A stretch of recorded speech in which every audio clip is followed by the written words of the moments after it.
Son amour me surprend et je me sens envahi par la joie qui grandit tout au fond de moi. Et quand tu m'apparais, ta bonté transparaît et je sens monter en moi un chant.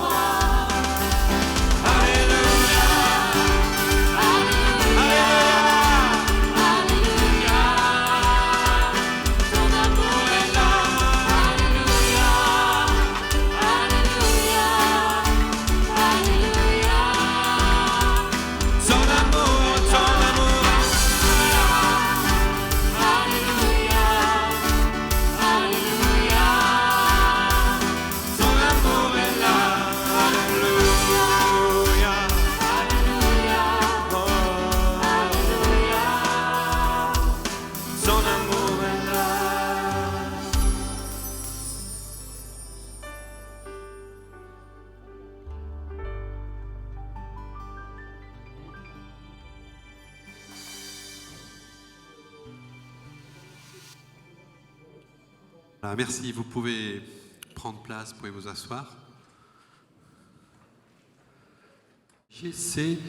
On a vécu des choses depuis hier fantastiques et on a vu des guérisons, des dizaines de guérisons ce matin.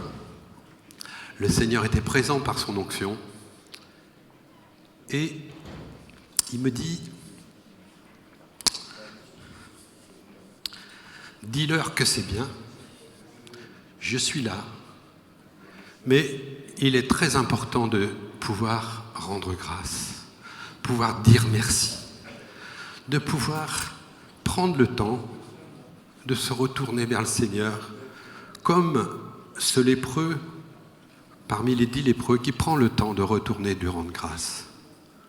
Mais pas seulement lui rendre grâce une fois, pas une fois, mais plus qu'une fois. Alors j'avais envie de vous dire à ceux qui ont été guéris ce matin, qui ont été touchés, faites ce qu'on appelle un mémorial.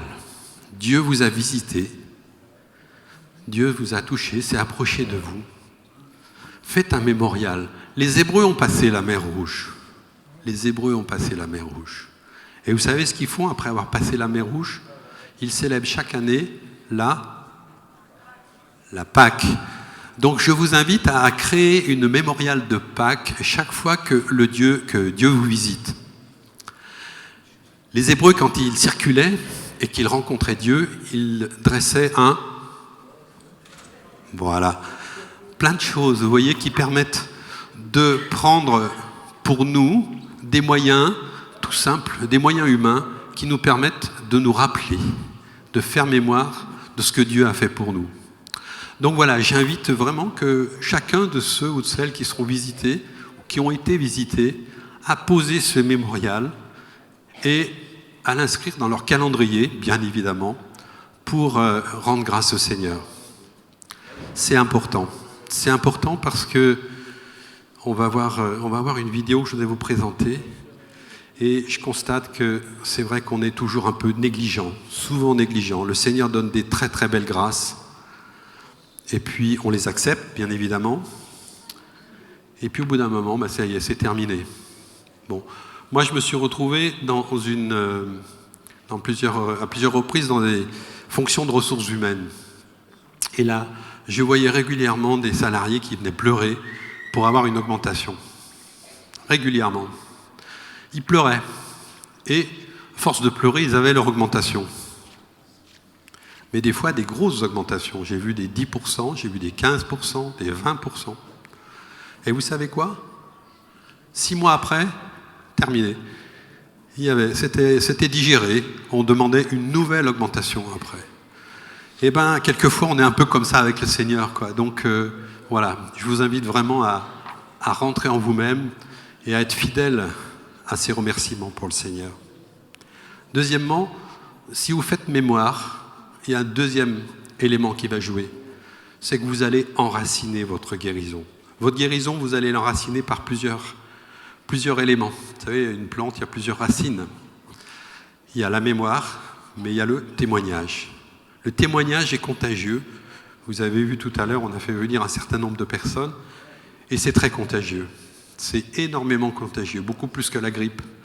Donc, témoignez dans les endroits qui acceptent votre témoignage. Ne témoignez pas là où on ne vous veut pas. Les apôtres, ils ont été envoyés 2 par 2. Et puis, les endroits où on ne les voulait pas, c'est pas grave. Hein. On continue pour le village suivant. Donc, mais témoignez. Voilà, ce n'était pas des choses que j'avais prévu de vous dire, mais c'est des choses que le Seigneur avait mis sur mon cœur. Voilà. Merci Seigneur.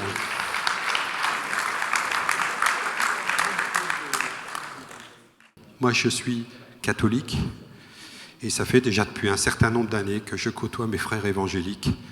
Et je les remercie parce qu'ils m'ont permis de voir beaucoup de choses, de découvrir certaines, on va dire, clés spirituelles que je ne connaissais pas.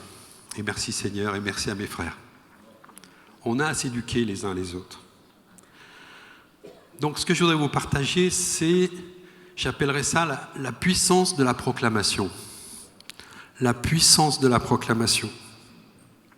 C'est-à-dire exprimer à voix haute la confiance qu'on a en Jésus.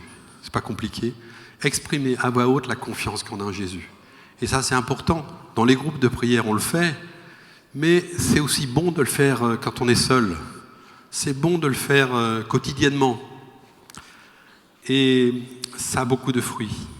Car Dieu est le même, comme nous a dit notre frère Vijek, je ne sais pas si je prononce bien, il est le même hier, aujourd'hui et demain.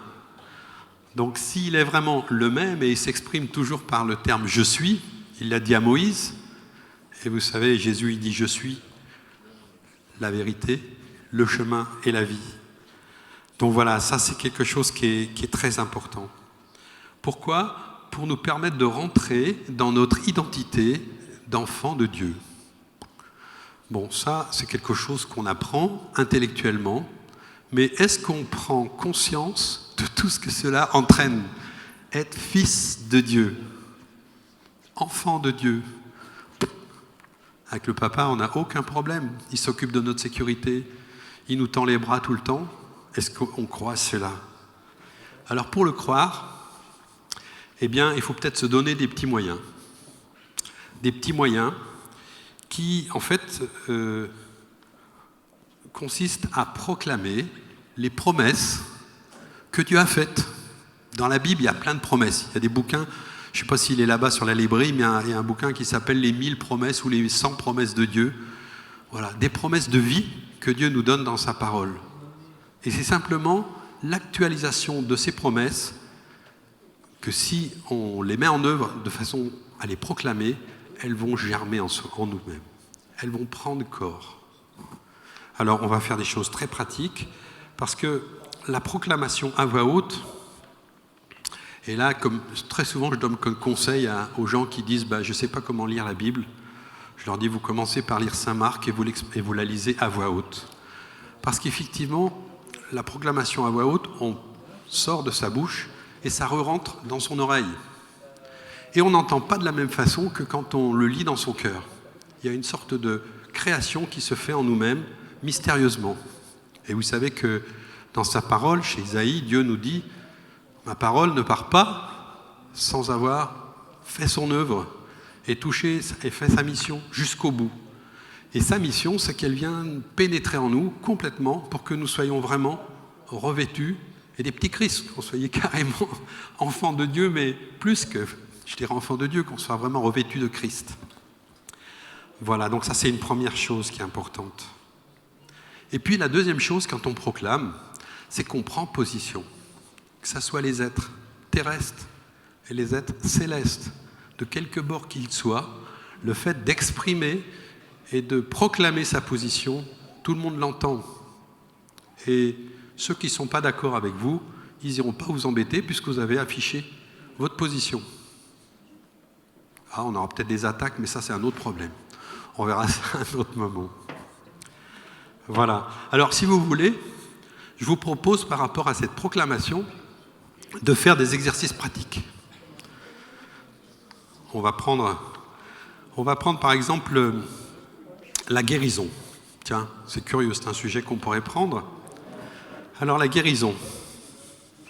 Qu'est-ce que nous dit la Bible ? Bon, vous avez 2 versets que tout le monde connaît, que bon nombre d'entre vous connaissent. C'est Isaïe 53. Je vais le relire, mais c'est important. « Il était blessé à cause de nos fautes, écrasé à cause de nos péchés. La punition qui nous donne la paix est tombée sur lui, et c'est par ses blessures ou ses meurtrissures que nous sommes guéris. » Donc nous sommes. Psaume 103. Il est dit au début du psaume 103, « Mon âme bénit l'Éternel.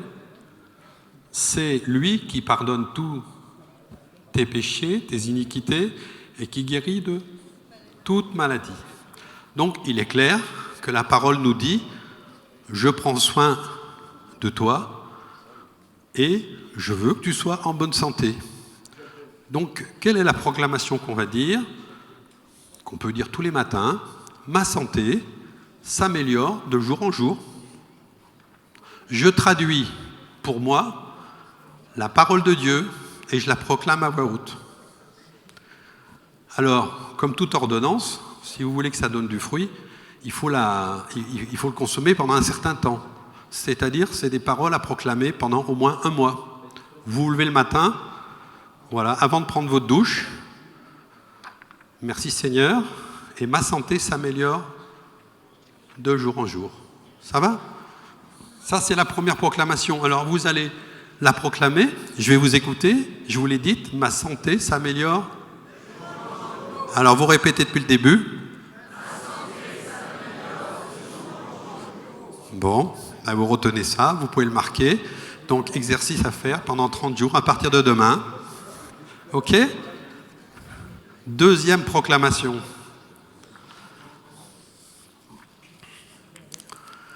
Deuxième proclamation, c'est... Alors, il faut que je vous donne le texte, mais vous le connaissez aussi. C'est le psaume 191.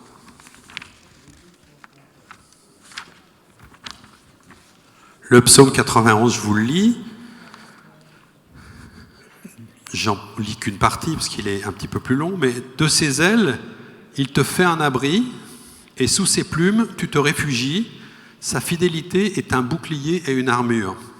Tu ne craindras ni la terreur de la nuit, ni la flèche qui vole au grand jour, ni la peste qui rôde, ni le fléau qui ravage en plein midi. Et s'il en tombe 1000 de ton côté, 10 000 à ta droite, toi, tu ne seras pas atteint. Waouh! C'est quand même une promesse assez extraordinaire. D'accord? Donc, comment on va traduire cette promesse pour nous? Je vis sous une protection surnaturelle.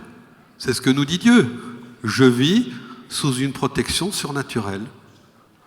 Voilà. Vous pouvez le prendre comme deuxième déclaration. Alors, je ne me cache pas que je me suis inspiré beaucoup de Steve Bachman, s'il y en a qui le connaissent, qui a écrit un bouquin, qui a écrit plusieurs bouquins, mais ils sont en anglais. Mais voilà, je crois qu'il y a un trésor à trouver. Alors vous allez le répéter maintenant, parce que ça c'est valable pour chacun d'entre vous. Toute personne qui croit en Dieu, qui est baptisée, peut y aller. Alors je répète, je vis sous une protection surnaturelle. Alors à vous. C'est pas encore bien. J'ai trouvé qu'il n'y avait pas une conviction profonde là encore. Ah oui, là c'est mieux, là j'entends mieux là. Mais la parole que vous dites, elle rentre dans votre oreille et elle fait son effet. Troisième, je m'arrêterai après la troisième, rassurez-vous. La troisième, c'est dans Jacques. On va prendre, chez Jacques, le chapitre 5. Il est dit... Alors reconnaissez vos péchés les uns devant les autres. Waouh, oui. Priez les uns pour les autres afin d'être guéris. Bon, là encore, il nous le dit. Et la prière d'un homme juste est très puissante. La prière d'un homme juste est très puissante. Qu'est-ce que c'est que cette histoire de justice? Alors on demande, on dit Seigneur éclaire-moi. Et dans Corinthiens, il nous dit, celui qui n'avait pas connu le péché, c'est-à-dire Jésus, il s'est fait péché pour nous, afin qu'en lui nous devenions justice de Dieu. Le Christ qui était sans péché mais Dieu l'a chargé de nos péchés, ce qu'on a vu chez Ésaïe. Alors maintenant, par le Christ, Dieu nous a rendus justes.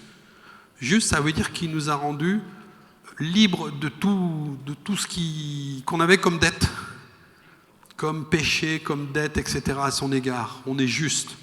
Et la prière du juste, il est dit, est très puissante. Donc, quelle est la déclaration qu'on va faire? Eh bien, mes prières sont efficaces et puissantes. Vous ne croyez pas, hein?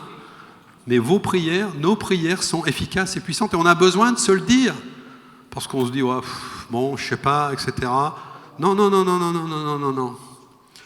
Ce n'est pas la modalité de la prière, ce n'est pas la forme de la prière.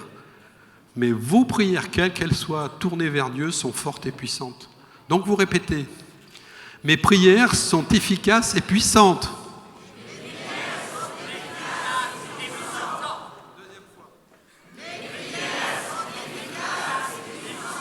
Waouh, Seigneur. Je crois qu'il va se passer des choses, tu m'as dit tout à l'heure. Parce que maintenant, vous allez bien sûr mettre en application ça. Vous savez que, et tout à l'heure on le partageait, un des éléments moteurs qui empêche les prières, c'est la peur. On a peur. Parce qu'on dit, bah non, à quoi bon? Ça, c'est la petite voix, mais c'est la voix de l'autre, hein, vous le savez, ça.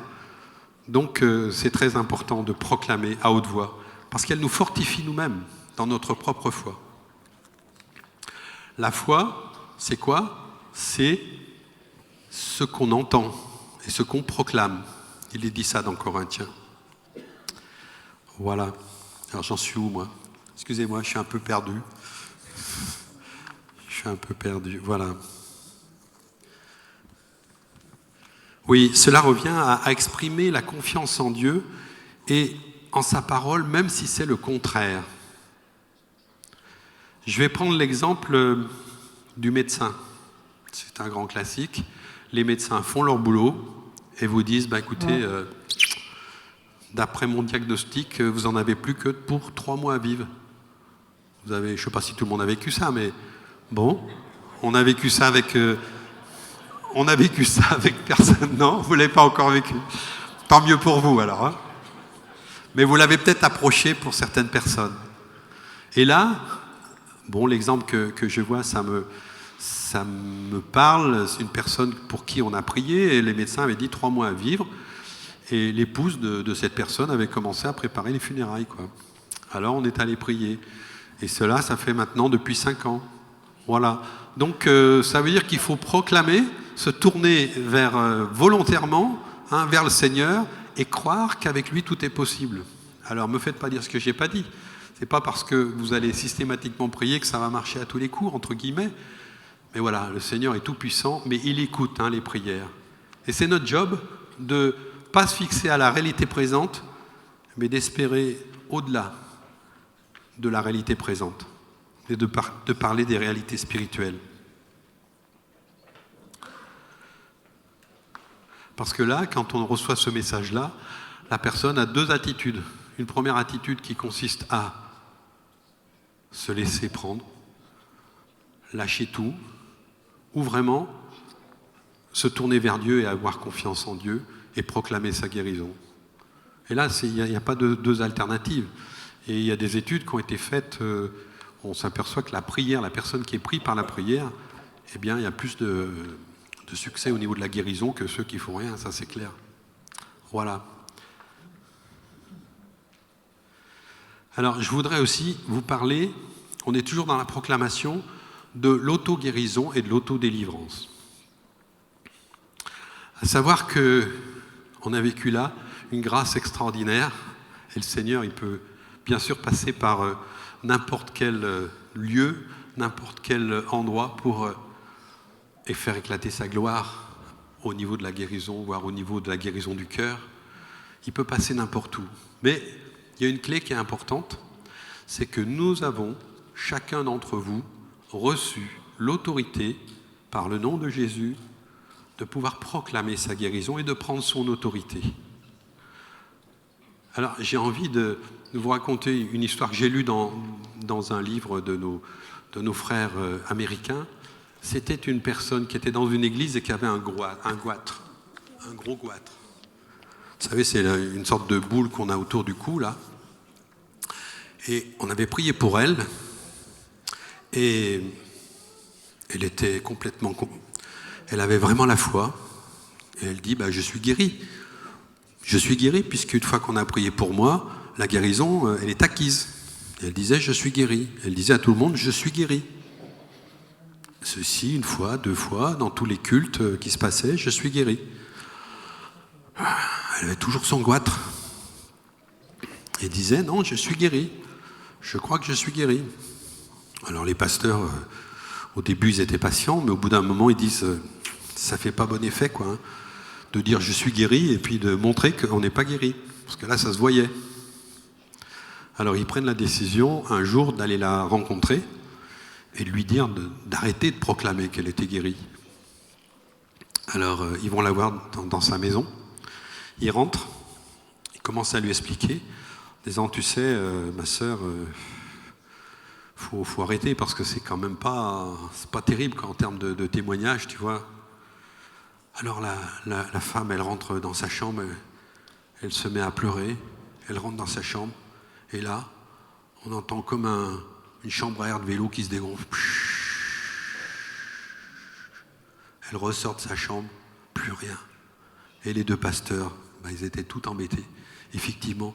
Et le Seigneur, je dirais, fait son œuvre de guérison, entre guillemets, quand ça lui chante. Pas quand ça lui chante, mais voilà, quand c'est le bon moment. Donc, moi, je vous invite dans tous les cas à proclamer, quel que soit votre état, votre guérison, le Seigneur écoute, et nous, on reçoit. Mais d'être confiance que le Seigneur y passe. Il n'y a aucun problème. On peut, voilà. Donc ça, c'est l'auto-guérison. On fait pareil au niveau de l'auto-libération. Vous pouvez aussi prendre autorité. Prendre autorité sur tout ce qui ne va pas en soi. Moi, je sais que personnellement, j'ai eu l'occasion, c'est très drôle parce que j'étais il y a à peu près 8 ans à une séance à l'abri. Donc vous voyez, ça remonte à un certain temps, c'était tout à fait au début. Et j'étais allé à l'abri à Saint-Étienne pour découvrir, je ne connaissais pas. Et je reviens de l'abri avec un mal au pied, mais pas possible. J'étais obligé. On recevait des gens chez nous le soir, et ma femme m'avait dit, tu vas faire les courses. Et je me vois tout à fait dans le supermarché avec le caddie, et je marchais comme ça, avec le caddie. Et je ne pouvais pas poser le pied par terre, c'était trop douloureux. Bon, j'ai passé la soirée comme ça, mais je me dis, demain, il faut aller voir le médecin, il faut faire quelque chose, quoi. Et puis, le médecin, il ne voit rien, il ne comprend pas. Et vraiment, j'ai pris position en disant, mais stop, c'est quoi ce truc-là? Non, je refuse de garder cette souffrance, ce mal. Tu dégages, tu t'en vas. Au nom de Jésus, tu t'en vas. Alors ça, c'est pas parti tout de suite le premier jour, mais ça s'est atténué, et ça a disparu. J'ai eu la même chose des fois sur un truc facial. J'ai pas compris non plus. Mais voilà, vous pouvez prendre autorité par vous-même, sur vous-même. Du reste, on a dit tout à l'heure le psaume, je ne sais pas si vous avez fait attention, mais « Bénis mon âme l'Éternel ». Donc on commande à son âme de bénir l'Éternel. Pas extraordinaire ça? Donc on peut bien prendre autorité sur tel ou tel mal qu'on a. Il ne faut pas hésiter. Et ça, on ne le sait pas. Donc si vous avez peur de prier pour les autres, priez déjà pour vous. Et prenez cette autorité pour vous. Ne la laissez pas s'en aller. C'est trop dommage, je trouve. Alors, je fais juste après, parce qu'on en a parlé, le problème de comment garder sa guérison. J'en parle parce que c'est important. On a vécu des très belles guérisons. J'en rends grâce à Dieu. Mais il y en a un qui est généralement pas content. Généralement pas content. Il dit non, mais ça va pas marcher. Je vais t'envoyer des signaux qui vont te montrer que t'es pas guéri. Ça veut dire quoi? Ça veut dire quelquefois, quand on est guéri, 2 jours après, 3 jours après, 1 semaine après, et ben voilà, on a l'impression d'avoir exactement les mêmes symptômes, en se disant, ben non, finalement, ça a été un beau feu d'artifice, ça m'a fait du bien, mais je me suis fait avoir, quoi. Finalement, c'est pas vrai. Et là, chers amis, vous savez dans quoi vous rentrez? Vous rentrez dans le combat spirituel. Le combat spirituel, il ne se passe pas en haut, non, il se passe tout de suite à ce moment-là, parce que là, on doit prendre position. On doit prendre tout de suite position C'est très important pour pouvoir effectivement dire non, je refuse. Comme je vous l'ai dit tout à l'heure, vous pouvez refuser, et au nom de Jésus, vous refusez ces symptômes qui apparaissent. Alors je vois que je suis en train de dépasser le temps, oui, alors je vais m'arrêter, mais c'est très important de prendre cette autorité, parce que de ce que l'on peut voir, il y a plus de 50 personnes, plus de 50% des gens, excusez-moi, mais qui perdent leur guérison à cause de ça. Et là, ça me rend triste, quoi, vraiment, parce qu'ils ne sont pas enseignés. Donc, si vous avez cet enseignement, redonnez-le, pour que vraiment les gens gardent leur guérison et ne soient pas assaillis par l'autre, quoi, qui nous fait perdre ça. Voilà. Donc, en conclusion, et je vais laisser mon frère la suite, en conclusion, je voulais raconter le témoignage d'Anne-Lorraine, mais je ne vous le raconte pas parce que c'est l'exemple parfait d'une application de la mise en place de cette autorité. Mais en conclusion, 2 choses. Donc, lire les promesses de Dieu, déjà, il faut les lire. On a vu quelques textes, mais je vous invite à lire toute la Bible, où il y a plein de promesses de Dieu. Les digérer, les proclamer autour de vous. Et deuxièmement, et troisièmement, plutôt prendre autorité chaque fois que vous en avez l'occasion. Et gardez votre confiance en Dieu. Voilà, soyez bénis mes frères et sœurs. Merci à vous. Merci. Oui, c'est important de prendre autorité, et comme Yves... Excuse-moi, j'avais promis quelque chose. Oui, j'avais promis quelque chose au niveau de la guérison. Je voudrais qu'on passe un tout petite vidéo qui dure 2 minutes. Excuse-moi. Je m'étais engagé auprès de ma sœur. Donc, je prends un peu plus. Le Saint-Esprit me pardonnera. Alors, on va passer une vidéo qui a été constituée par une de nos sœurs, qui s'appelle Karine. Et là, on va voir pendant 3 minutes dans la ville. Donc, c'est dans la ville de Grenoble. Parce que moi, je prends pour miracle, parce que moi, j'ai la jambe gauche, donc la jambe droite. Ah bah parfait.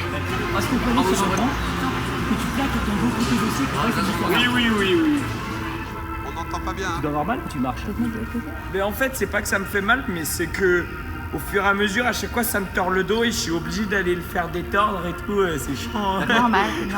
Ton prénom, tu t'appelles comment? Ulysse. Ulysse, voilà ce qu'on va faire.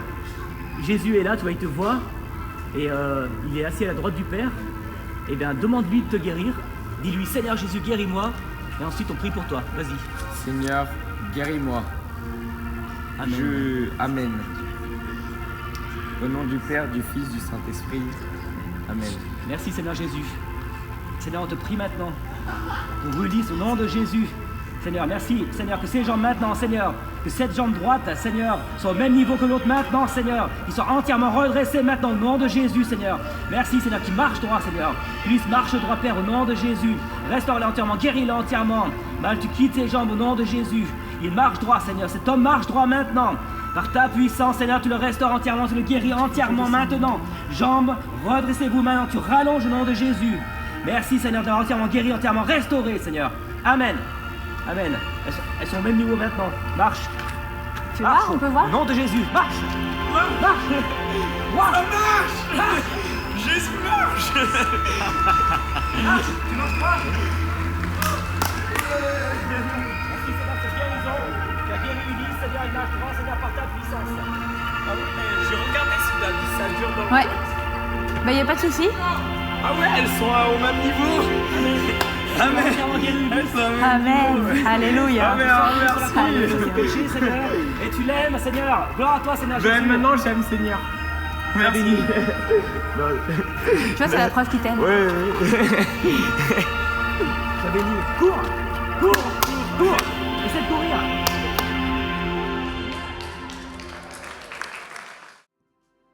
Un endroit où l'huile d'onction se répand, où nous sommes unis. Tu peux prendre ton voisin par la main, sortir des rangs et venir envahir l'espace pour le Seigneur. Il est un endroit de bénédiction, où les frères sont dans l'unité. Un endroit où l'huile d'onction se répand, où nous sommes unis. Tu nous as appelés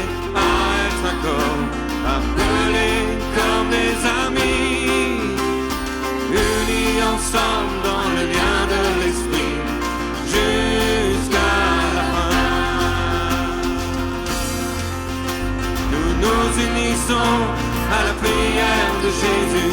Comme vous êtes un, ainsi soyons un, unis ensemble, poursuivant le même but, tout pour l'amour de son Fils. Nous vaincrons la division, nous vaincrons la division, nous la renverserons dans le nom de ton Fils. Tous les murs de division, nous les renverserons, nous serons un. We will break dividing walls, we will break dividing walls, we will break dividing walls in the name of your Son. Every break, we will break, we will be one. Nous vaincrons la division, nous vaincrons la division, nous la renverserons dans le nom de ton Fils. Tous les murs de division, nous les renverserons, nous serons un. Il est un endroit de bénédiction, où les frères sont dans l'unité, avec les sœurs aussi. Un endroit où l'huile d'onction se répand, où nous sommes unis.